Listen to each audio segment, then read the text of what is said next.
옆 사람하고 인사하시겠습니다. 행복하세요. 인사하시겠습니다. 행복하세요. 비록 지금 코로나 상황이라고 해도 가정의 달 5월에 우리가 속하는 모든 가정들이 하나님의 은혜 가운데서 행복한 가정 다 되시기를 주님의 이름으로 축복합니다. 누구든 그 어떤 사람이든 한 가정과 분리해서 생각할 수는 없습니다. 아무리 유명한 사람이든 아무리 범죄를 저지른 사람이든 다 어느 한 이제 어머니의 아들이고 자녀이고 딸이고 그렇지 않습니까? 어떤 인생이든 그 인생을 가정과 분리해서 생각할 수가 없습니다. 우리나라 사람들 중에 3분의 1이 행복의 조건으로 행복한 가정을 꼽았습니다. 뭐 돈이 많아야 된다, 명예를 얻어야 된다, 이거를 선택한 사람은 10%도 안 돼요. 그러니까 가정 행복이 가장 큰 인생의 행복이라고 다들 생각은 하고 있으면서도 가끔 실제로는 사실 우리 가정이 어떻습니까? 온갖 이제 상처와 아픔의 진원지가 되기도 합니다. 어쩌면 우리는 모두 이런 다양한 모습으로 가정의 불행을 다 부분적으로 경험하고 있을지도 모릅니다. 그러다 보니까 오늘 본문에 나오는 타락한 이후의 아담과 하와의 가정의 이 이야기가 결코 남의 이야기가 아닐 것입니다.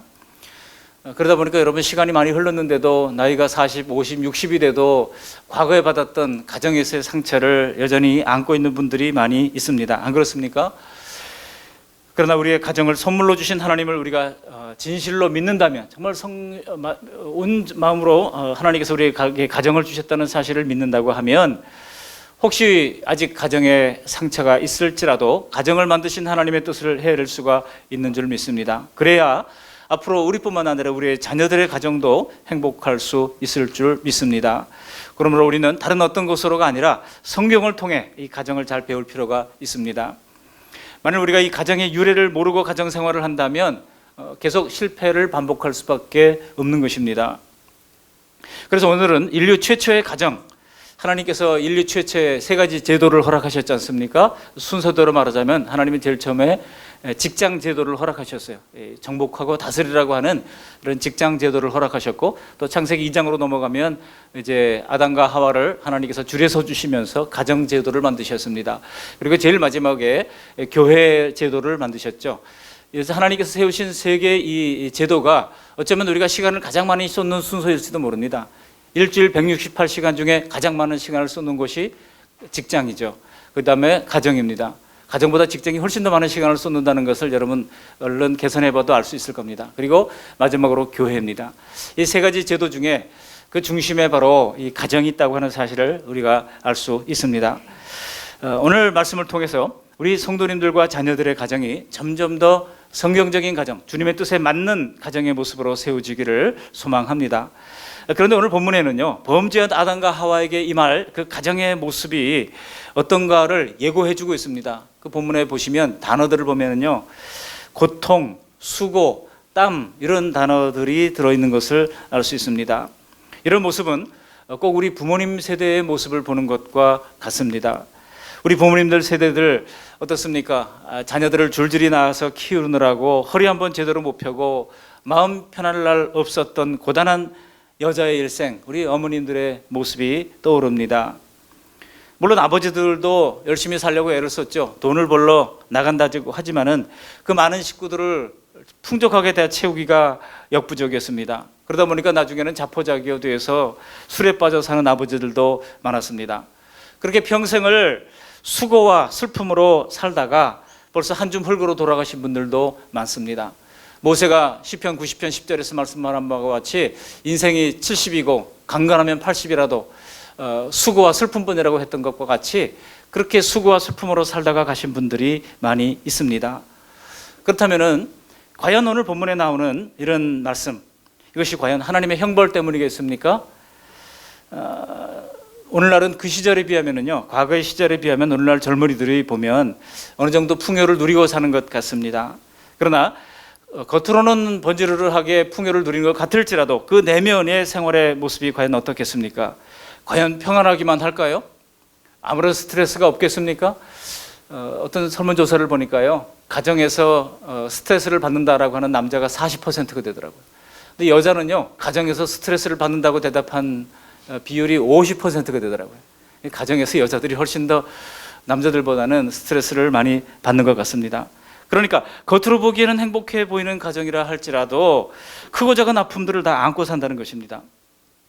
요즘 뜨는 드라마, 인기 드라마가 부부의 세계라고 그래가지고 저도 이게 무슨 내용인가 하고 한번 들여다봤어요. 인터넷으로 들여다보니까 이야, 이건 뭐 이런 막장 드라마도 이런 막장 드라마가 없습니다. 물론 뭐 재미있기는 막장 드라마가 재미있기는 하다고 하더라고요. 그런데도 이거는 정말 이 점입 가경이죠. 부부 사이의 배신과 또 살벌한 쌍방복수 이야기가 이제 펼쳐지고 있습니다.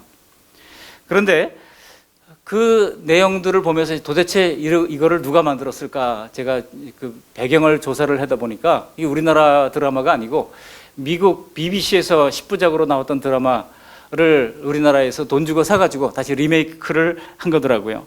남편의 외도를 의심하게 됐던 이 젬마의 심리를 다룬 영국 BBC의 10부작 드라마 이제 닥터 포스터라고 하는 드라마입니다.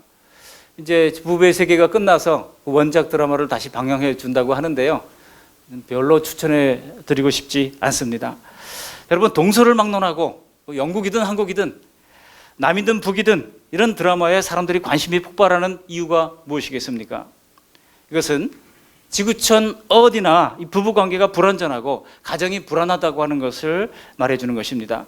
오늘 창세기 본문에서 어쩌다 아담과 하와의 가정이 이렇게 되었는지 알기 위해서는 우리 창세기 3장의 처음부터 돌아가서 시작해야 합니다. 바로 그 안에 우리 가정에 대한 해답이 있기 때문입니다. 오늘 주시는 말씀을 크게 세 가지 대조로 말씀을 나누고자 합니다. 첫 번째로는 하나님이 계획하신 가정에 몰락이 있고요. 두 번째로는 몰락한 가정을 향한 하나님의 조치가 있습니다. 그리고 마지막으로는 하나님이 계획하신 가정의 회복이 나옵니다. 한 단어로 요약을 하자면 몰락, 조치, 회복입니다. 한번 따라해 보실까요? 몰락, 조치, 회복. 타락한 이후에 먼저 가정이 몰락했습니다. 첫 번째로 하나님이 계획하신 가정이 어떻게 몰락합니까? 우리가 좋은 가정을 꿈꾸듯이 우리 하나님께서도 우리의 가정이 아름다운 가정 되기를 원하셨을 겁니다.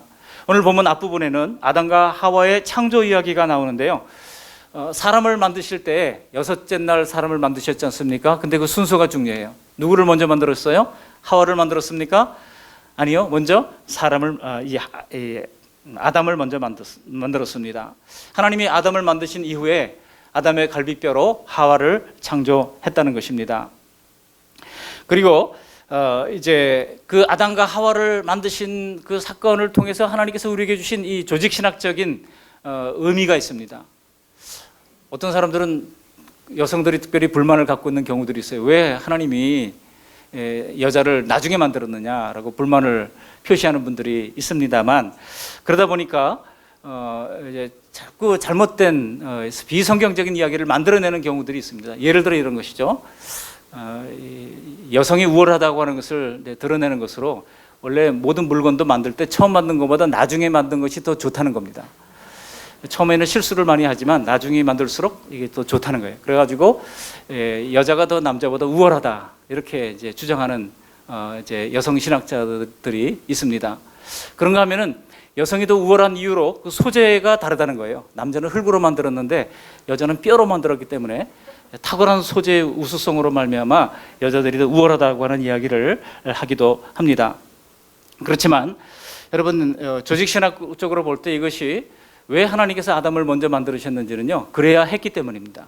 왜 그래야 했는지를 말씀드리고자 합니다. 여러분, 에베소서 5장에 보시면 성경에서 아담과 하와의 결합을 그리스도와 교회의 결합을 보여주는 모델로 소개하고 있습니다. 그렇죠? 아담에게서 하와가 나오듯이 그리스도께로부터 하나님의 교회가 나온다는 거예요. 그러니까 본래 한 몸인데 그리스도께로부터 교회가 나오듯이 아담으로부터 하와가 나온다는 겁니다. 그리고 모든 인류가 아담에게서 나게 하시려고 하는 이 하나님의 선하신 뜻은 아담 한 사람은 바로 죄의 대표자가 되는 것이고 죄를 들고 온 대표자잖아요. 그러나 그리스도께서는 의를 옷 입혀 주시기 위해서 우리에게 오신 의의 대표자가 되십니다. 그러니까 아담은 첫 번째 이제 대표자입니다. 죄를 가져온 대표자. 그리고 여러분 히브리서에 보면 예수님을 후 아담이라고 소개하고 있지 않습니까? 두 번째 아담이라고 소개한 이유가 무엇입니까? 예수님은 대표자인데 어떤 대표자입니까? 우리에게 의를 가져온 의의 대표자라고 하는 것입니다. 그래서 죄를 가져온 대표자와 의를 가져온 구원의 대표자가 존재한다는 것입니다. 여러분, 인간 쪽에서 대표적으로 둘이 될 수는 없잖아요.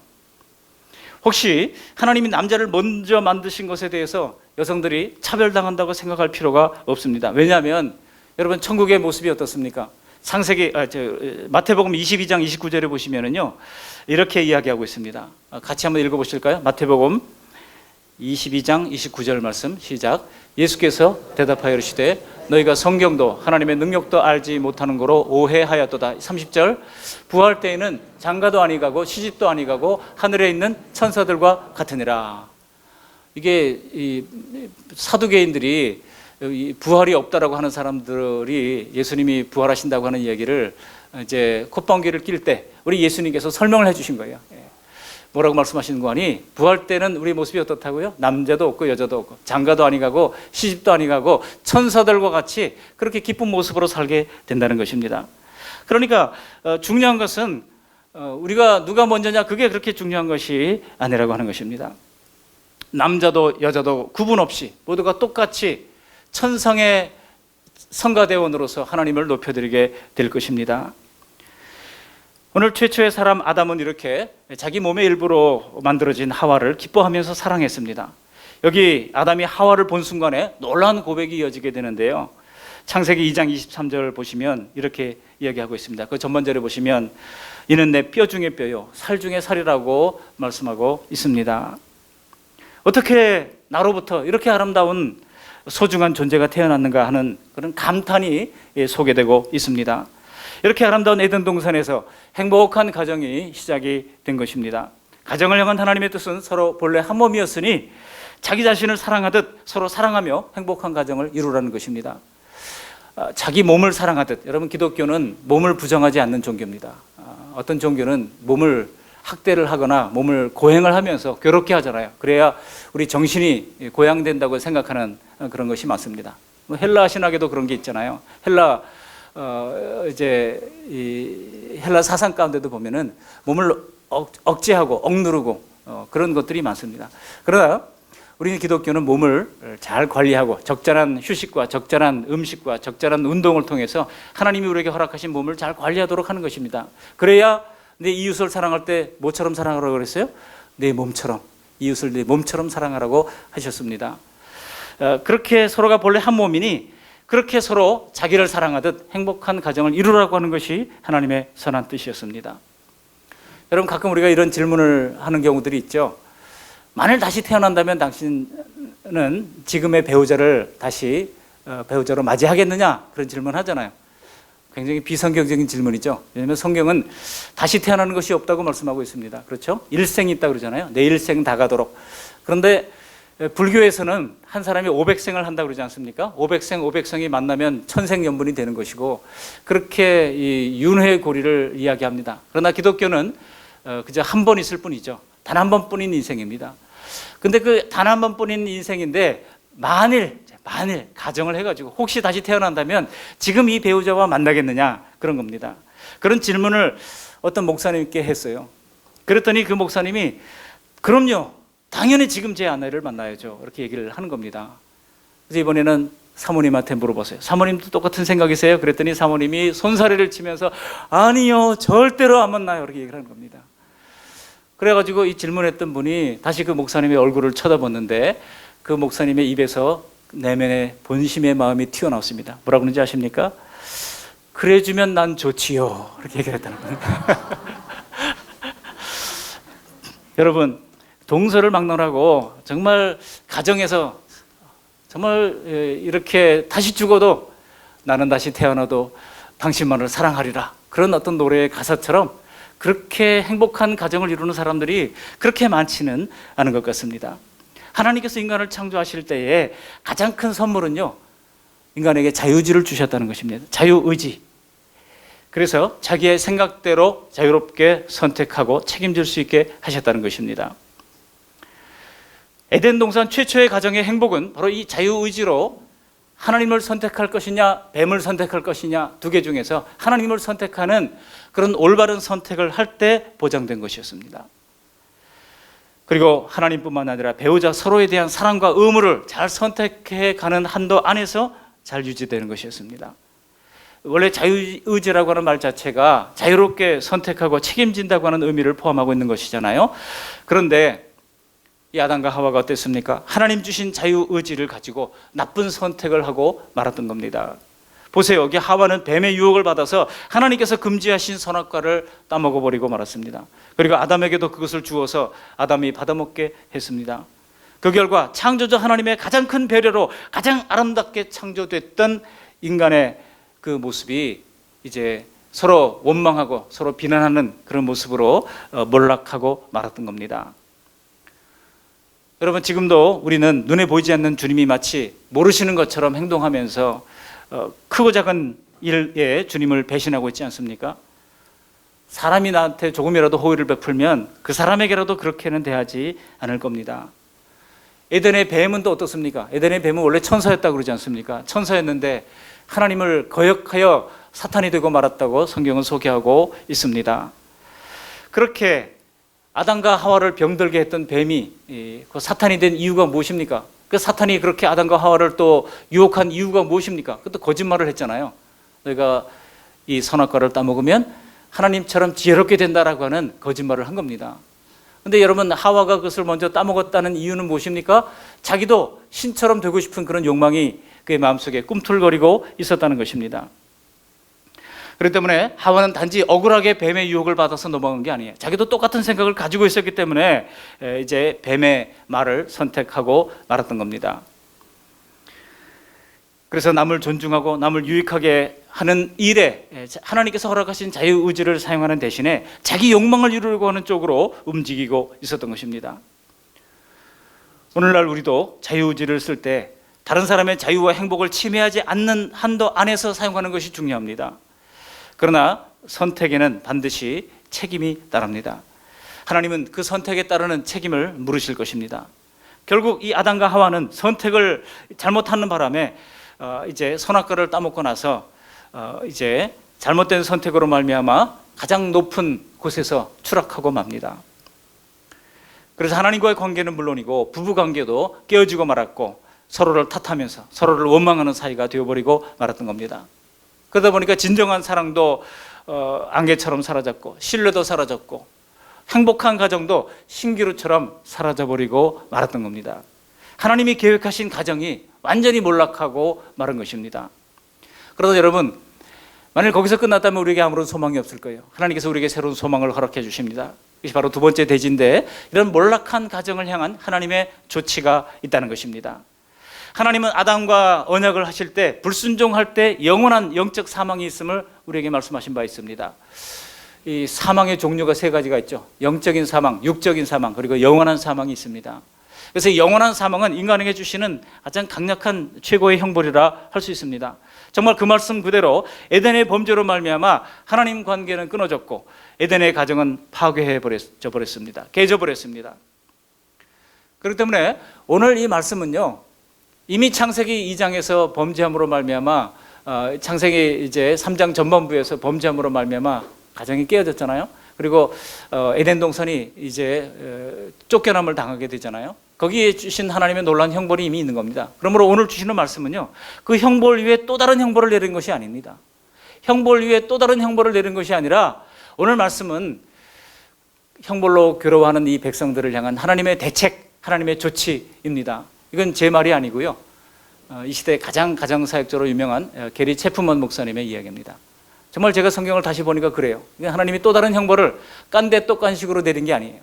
하나님이 그 형벌로 괴로워하는 인간을 향한 하나님의 사랑의 대책, 사랑의 조치인 것입니다. 근데 그 조치가 남자와 여자에게 각각 다르게 주어졌습니다.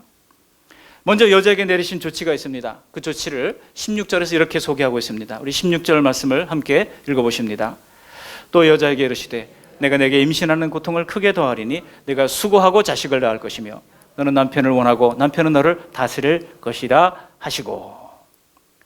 그러니까 이것은 단순히 임신하고 출산할 때 고통에 국한된 것이 아니라 여성들에게는요, 자녀를 양육해야 하는 그런 고통이 들어있음을 말하고 있습니다. 그런데 여러분, 제가 곰곰이 생각해 보니까 정말 여성에게 이런 고통을 더하신다고 하면 여자들이 뭐 때문에 그 고통을 스스로 짊어지려 하겠습니까? 안 하면 그만이지. 그런데 그럼에도 불구하고 이 자녀 양육의 고통을 가중시켰다고 한다면, 달리 말하면요, 정반대로 그것을 뛰어넘는 모성애도 허락해 주셨다는 겁니다. 어떤 여성 강좌에 제가 들어가 보니까 모성애는 하나님이 여성들에게 주신 가장 큰 축복이고 행복이라고 그러더라고요.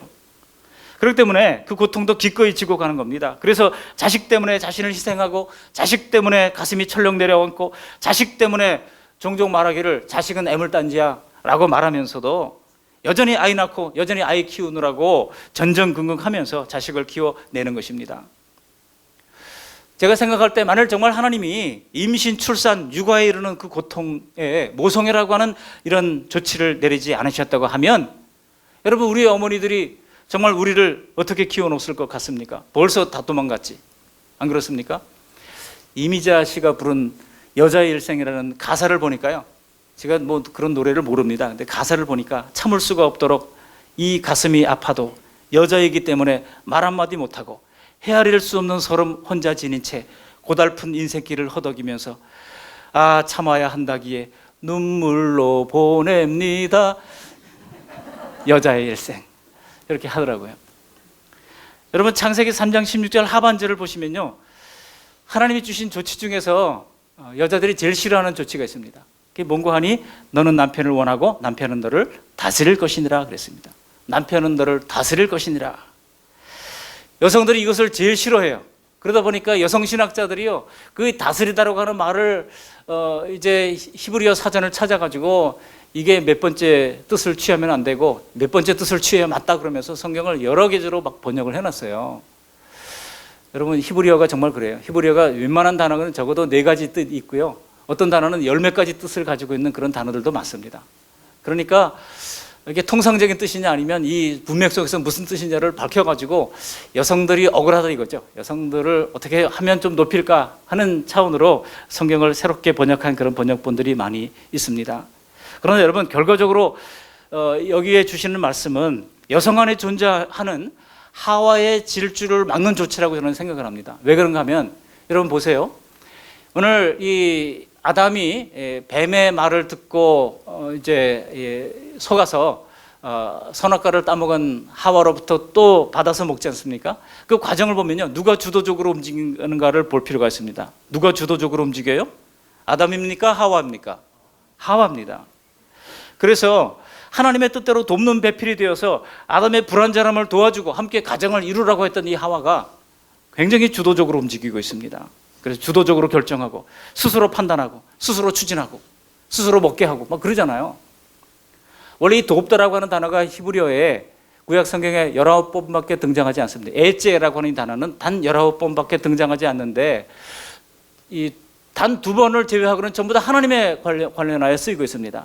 하나님이 강하신 오른팔로 돕는 하나님이시다라 말할 때 그 에제라고 하는 단어가 사용되어졌고요, 대다수가 이 돕는 하나님을 얘기할 때 하나님이 사용하시는 단어였어요. 그런데 단 2번만 사람에게 사용됐습니다. 그 2번이 전부 다 하와에게 사용된 거예요. 돕는 배필을 인간에게 사용했던, 여러분, 능력이 있는 사람이 돕습니까? 능력이 없는 사람이 돕습니까? 능력이 많은 사람이 돕는 거예요. 여성들이 남성들보다 능력이 많습니다. 그래서 돕도록 하나님께서 허락하셨는데, 그 돕도록 허락하신 그 하나님의 뜻을 거절을 하고 주도적으로 범죄하는데 앞장섰다고 하는 것입니다. 그래서 하나님께서는 이 하와의 질주를 막기 위하여 남편을 통하여 브레이크를 걸게 하신 것입니다.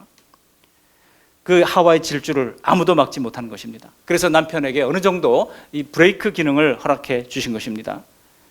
그렇다고 여러분, 우리 여성 성도님들 너무 낙담할 필요가 없습니다. 너무 억울해하지 마시기 바랍니다. 왜냐하면 이어지는 이 남자들에게 내리신 하나님의 조치도 만만치 않기 때문입니다. 이 두 번째로 보면 이 남자에게 내리신 조치가 나오잖아요. 우리 17절 말씀을 함께 읽어보십니다. 17절, 아담에게 이르시되 내가 내 아내의 말을 듣고 내가 내게 먹지 말라 한 나무의 열매를 먹었은즉 땅은 너로 말미암아 저주를 받고 너는 내 평생에 수고하여야 그 소산을 먹으리라. 무슨 말씀입니까? 임신과 출산이 없는 대신에 남자들은 가족을 부양하기 위해서 밤낮 일하러 다니게 될 거라는 뜻입니다. 요즘 낮 시간에 어떤 이제 목사님들 만나자 그래가지고 이제 맛집이나 뭐 카페에 가보면은요, 남자들은 저희밖에 없는 것 같아요. 그 가득한데 여자들로 다 가득 차 있는 것을 볼 수가 있습니다. 여러분, 그 시간에 남자들은 어디서 밥을 먹고 있습니까? 주로 구내 식당 식판에서 몇 가지 반찬 얹어서 먹고요. 아니면 이제 공사 현장 한박 식당에서 5,000원짜리 배부르게 먹고 그걸로 만족하는 겁니다. 그리고 그렇게 평생 눈치 보면서 회사 다니고 돈을 벌어다가 대부분은, 다는 아닌 것 같아요, 대부분은 다 아내에게 바칩니다. 맞습니까? 예, 다 맞대요. 우리 성도님들 성경대로 가는 것 같아요. 왜 그런지도 모르면서 거의 다 그렇게 하는 이유가 무엇입니까? 제가 미우새를 보니까요, 미우새에 어떤 가수 부부가 나왔는데 그렇게 열심히 뒤늦게 떠가지고 열심히 노래를 부르는데요. 그래가지고 빚도 갚고 그런데 집도 장만하고 그랬는데 아내한테 매일 출근하면서 용돈 10,000원씩 받아 가져간대요. 근데 그 밑에 뭐 댓글이 막 나중에 보니까 달렸더라고요. 용돈 10,000원이면 많지 뭐 그렇게 얘기하는 사람도 있고 매일매일 이렇게 받아가지고 이제 공손히 받아가지고 갑니다. 왜 그런지도 모르고 그렇게 하는 거예요. 왜 그랬습니까? 하나님이 그렇게 살라고 처음부터 조치를 하셨기 때문이에요. 하나님께서 남자들에게 수고하라고 하셨지 돈 쓰라고 하시진 않았잖아요. 왠지도 모르고 열심히 이렇게 수고하는 겁니다. 뼈 빠지게 일하고 무거운 짐을 그렇게 감당하면서도 그저 고맙게 생각하며 살아가는 것입니다. 물론 그 중에는 양심을 내다버린 남자들도 있기는 합니다. 그러나 오늘 하나님의 조치는 남자들에게 이 노동의 수고를 허락해 주셨다는 거예요. 이 수고에 해당하는 히브리어 이자본인데요, 이자본이 여성의 고통이라는 이 단어와 어원이 같아요.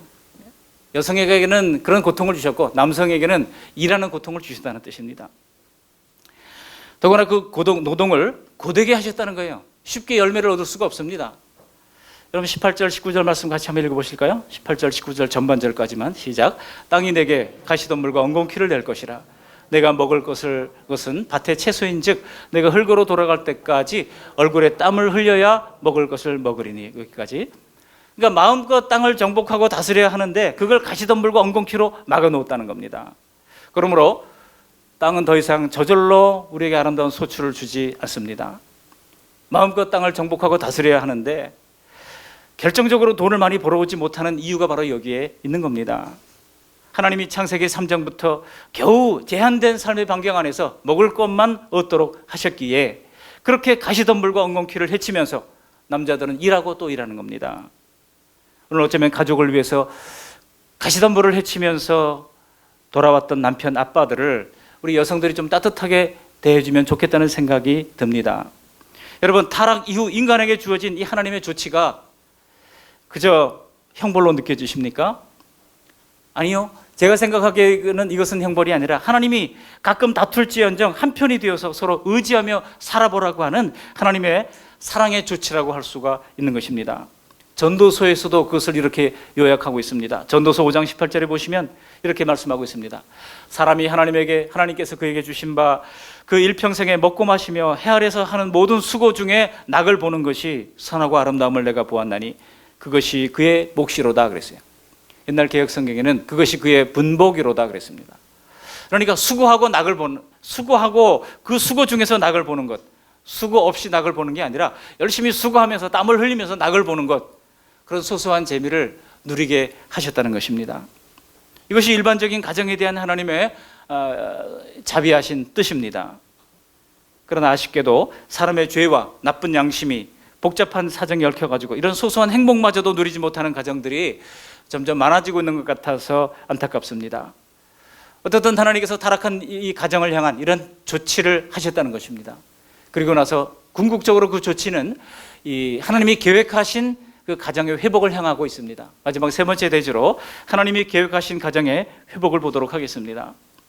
성도들의 가정은 이 정도 수준에 머무는 게 아닙니다. 그저 소소하게 일하고 먹고 마시고 즐겁고 이런 수준에 머무르는 것이 아니라 이제 더 나아가서 하나님이 계획하셨던 원래의 가정, 그 원래의 에덴을 회복하기를 원하신다고 하는 것입니다. 그러기 위해서 반드시 필요한 것이 있어요. 오늘 말씀 가운데 제가 가장 큰 은혜를 받았던 구절이 바로 21절 말씀입니다. 여러분 21절 말씀을 함께 읽어보시겠습니다. 21절 여호와 하나님이 아담과 그의 아내를 위하여 가죽옷을 지어 입히시니라. 죄를 지은 아담과 하와는 죄의 수치심을 느꼈습니다. 그래서 나뭇잎으로 엮은 옷으로 몸을 가리고 있었습니다.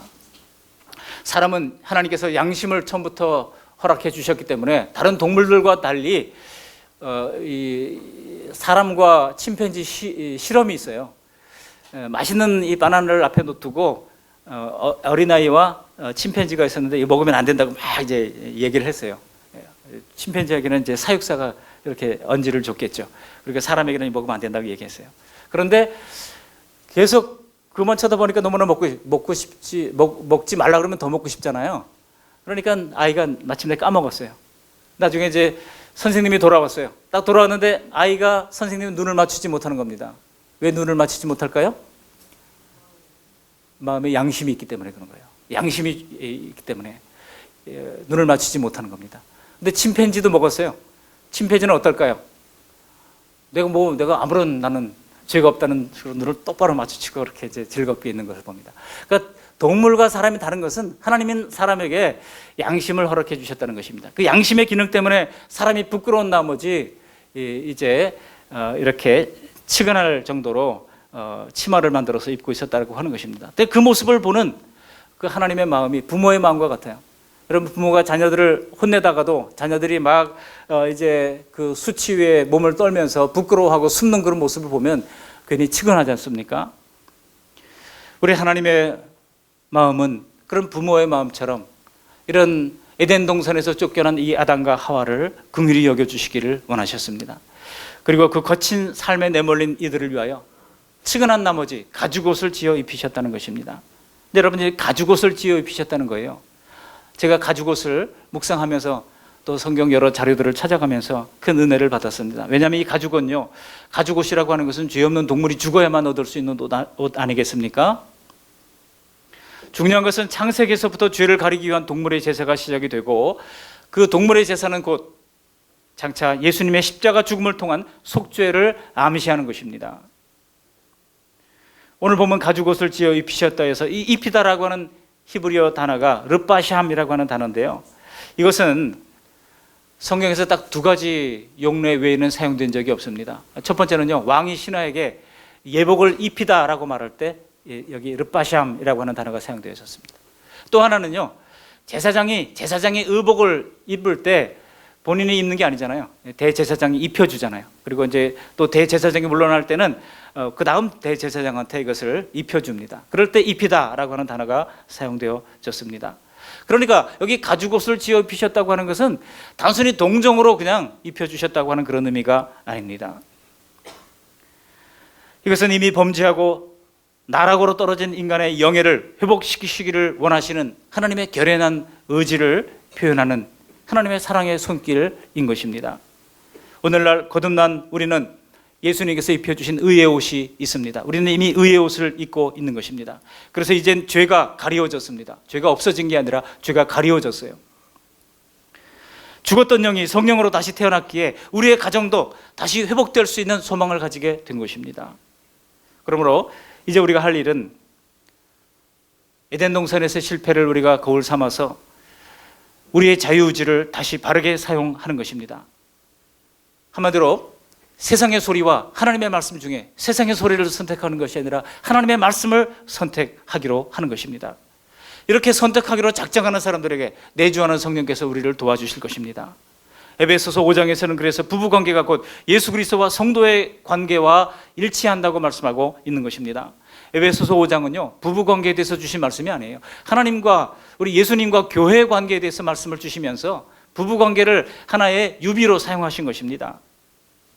그래서 에베소서 5장 24절에 보시면 그러므로 교회가 그리스도에게 하듯 아내들도 범사에 자기 남편에게 복종할지니라 말씀하고 있습니다. 에베소서 5장 25절에 보면 남편들아 아내 사랑하기를 그리스도께 하듯 그리스도께서 교회를 사랑하시고 그 교회를 위하여 자신을 주신같이 하라라고 말씀하고 있습니다. 그러니까 자꾸만 내 아내가 내게 복종하는 신용만 해도 내가 업어주겠어, 혹은 남편이 나를 목숨 걸고 사랑한다면 내가 왜 복종하지 않겠습니까? 자꾸 그렇게 닭이 먼저냐 알이 먼저냐를 가지고 티격태격할 필요가 없다는 것입니다. 에베소서 5장의 명령에는 이런 서로에 대한 순종이 있습니다. 상호 복종이 있습니다. 그래서 에베소서 5장 21절에 그렇게 명령하고 있는 것 아니겠습니까? 우리 에베소서 5장 21절 말씀을 우리 함께 읽어 보시겠습니다. 그리스도를 경외함으로 피차 복종하라고 했어요. 피차 복종하는 거예요. 여자는 순종함으로 복종하는 것이고 남자는 사랑함으로, 목숨 건 사랑으로 복종하는 거예요. 이게 피차 복종입니다. 어느 한편에 하나님이 복종하라고 주신 말씀이 아니에요. 우리가 말씀대로 복종하며 서로 존중히 여긴다면 우리의 가정은 더 빨리 살아나게 될 것입니다. 결혼하고 손해보지 않으려면 여러분, 우리 자녀들도 이런 믿음의 가정에 결혼을 하도록 그렇게 할 필요가 있습니다. 물론 그러면 이미 믿지 않는 사람과 결혼한 나는 어떻게 합니까? 그렇게 질문한다면 고린도전서 7장 말씀으로 돌아가야 할 것입니다. 고린도전서 7장 16절을 보시면 먼저 믿은 우리가 이제 그 사람을 구원하라고 하나님께서 허락하신 뜻이 있다는 것입니다. 그래서 고린도전서 7장 16절에 보시면 아내 된 자여 내가 남편을 구원하려는지 어찌 알 수 있으며 남편 된 자여 내가 내 아내를 구원하려는지 어찌 알 수 있으리요? 라고 말씀하고 있습니다. 구원은 곧 회복입니다. 여성에게 주신 모성애와 양육에 있어서도 그 방식은 달라집니다. 여성들의 모성애도요, 죄성에 오염되어 있기 때문에 만일 그저 오늘 본능적 어떤 사랑에 의해서만 우리 자녀를 양육하고 한다면 그 자녀들이 제멋대로 크는 것을 우리가 막지 못할 겁니다. 사랑의 여러 가지 종류가 있지 않습니까? 우리가 헬라어로 보면 사랑의 4가지 뜻이 나오잖아요. 먼저 남녀 간의 사랑 에로스가 있고요, 형제 간의 사랑, 친구 간의 사랑, 필리아의 사랑이 있고요, 그리고 부모의 자녀를 향한 사랑, 그것을 스톨게의 사랑이라고 얘기합니다. 부모의 모성애 혹은 가시고기의 부성애 혹은 문어의 모성애, 이런 걸 우리가 뭐 사람이든 동물이든 우리가 다 보고 있지 않습니까? 그리고 하나님의 사랑과 같은 그런 아가페의 사랑이 있습니다. 예수님의 사랑과 같은 아가페의 사랑이 있습니다. 우리가 단지 스톨게의 사랑, 본능적 사랑에 의존해서 자녀를 키운다고 하면 이 자녀들을 제대로 우리가 통제할 수가 없습니다. 우리는 하나님이 주신 이 아가페의 사랑을 만나도록 도와야 합니다. 어려서부터 말씀과 기도와 또 교회 생활을 통하여 거듭난 신앙생활을 하도록 돕고 훈련할 필요가 있습니다. 만일 우리가 그런 것을 말씀으로 잘 다스리지 못한다고 하면 제멋대로 클 겁니다. 타고난 죄성에다가 제멋대로 자기 개성대로 클 겁니다. 그러다 보니까 뭐 박사니 가까시니 하는 반사회적인 범죄자들이 나오는 것 아니겠습니까? 그래서 여러분, 이런 개성, 개별적인 성품이 거룩하게 다듬어지려면 거룩한 신앙 안에서 다듬어질 필요가 있습니다. 그래서 하나님의 뜻에 따라서 다양한 그 분야에서 보람 있는 인생을 살아가는 자녀들로 성숙하고 성장하게 될 것입니다. 그러므로 우리 부모님들, 자녀들의 다듬어지지 않는 개성을 무조건 나무라지 마시고 대신에 말씀과 기도로 잘 다듬어지도록 기도하면서 도와줄 필요가 있습니다. 물론 자식들도 행복한 가정이 되기 위하여 그냥 부모가 나를 어떻게 해주겠지 방관자가 되지 마시고 그리스도 안에서 거듭난 가정으로 살아가도록 서로 수고하는 그런 일들을 해나가야 할 것입니다. 상호 수고의 원리가 있어요. 이 상호 복종의 원리만 있는 게 아닙니다. 상호 수고를 해야 돼요. 집안에서도 집안일도 뭐뭐는 내가 하고 뭐뭐는 당신이 하고 하면서 상호 수고를 하는 겁니다. 아담의 죄에서 벗어난 성도들에게 일터도 더 이상 저주받는 땅이 아닙니다. 비록 가시 덤불과 엉겅퀴가 있다 할지라도 내가 먹고 살 수밖에 없으니 어쩔 수 없이 마지못해 하는 일이 아니라 그것은 우리에게 보람 있는 일터가 되는 것입니다. 선교의 현장이 되는 것입니다. 그럴 때 하나님께서는 점점 풍성한 그 일터가 되도록 가시덤불도 엉겅퀴도 하나님께서 거두어 주실 것입니다. 말씀을 정리합니다. 오늘 말씀은 가정에 대한 형벌이 아니라 가정을 보호하시려는 하나님의 대책, 하나님의 조치라고 말씀을 드렸습니다. 하나님은 세상의 모든 가정들이 서로 사랑하고 복된 가정이 되기를 원하십니다. 뿐만 아니라 우리에겐 예수님을 믿음으로 하나님이 가족되는 영광도 허락해 주셨습니다. 비록 이 땅의 가정에는 저마다 남모르는 가시들이 있고 눈물이 있고 아픔이 있습니다. 그러나 그렇다 할지라도 천국에서는 영원히 우리를 돌보실 아버지 하나님이 계시고 우리를 신부로 맞이하실 예수님이 기다리고 계십니다. 아직 완전치 못한 죄인들이 모여 사는 우리의 가정은 때때로 큰 소리도 나고 여전히 우리를 힘들게도 하지만 때로는 짐으로 느껴지기도 하지만 그러나 예수님은 내 허물을 덮어주기 위하여 죽으셨잖아요. 그래서 너희도 서로 허물을 덮어주라고 말씀하고 있습니다. 서로 허물을 덮어주는 이 상호 용서의 원리가 나오는 것입니다. 또한 예수님의 의의 옷이 우리를 영원롭게 해주셨듯이 우리도 사랑과 또 격려로 서로 지지해 줄 때 우리의 자녀들이, 우리의 남편들이, 우리의 아내들이 당당하게 살아갈 수가 있을 겁니다. 내가 속한 가정에서 그렇게 서로 지원하고 응원해주는 우리 모두가 되시기를 주님의 이름으로 축복합니다. 아무리 우리가 힘든 가정이라도 있어야 하기에 하나님께서 가정을 허락해 주신 것입니다. 그러므로 가정을 허무는 자들이 아니라 믿음으로 세우고 행복하게 가꾸어가는 지혜로운 성도님들 다 되시기를 주님의 이름으로 축원합니다. 아멘. 고마우신 하나님, 귀한 주님의 말씀 들려주셔서 감사를 드립니다. 하나님, 가정의 행복의 조건이자 하나님이여 또한 상처의 진원지인 것을 우리가 알았습니다. 그러나 상처에도 불구하고 하나님이 뜻하신 소중한 믿음의 가정을 이루어 가기 위하여 하나님이 우리에게 허락하신 자유의지를 잘 사용하여 하나님이여 합당한 선택을 하게 하시고 그 선택에 따른 책임을 질 수 있도록 은혜를 베풀어 주시며, 때로 이 땅에서 하나님의 고통이 있고 수고가 있고 하나님의 있지만은 그 가운데서 하나님 주신 낙을 누리며 살아갈 수 있도록 은혜를 베풀어 주시며, 마침내 하나님이 에덴에서 계획하셨던 그 가정을 회복할 수 있도록 은혜를 베풀어 주시어서 상호 복종과 상호 수고와 상호 용서와 상호 격려의 성숙한 가정으로 다 회복될 수 있도록 복내려 주시옵소서. 예수님 걸어가신 이름으로 감사하며 기도합니다. 아멘.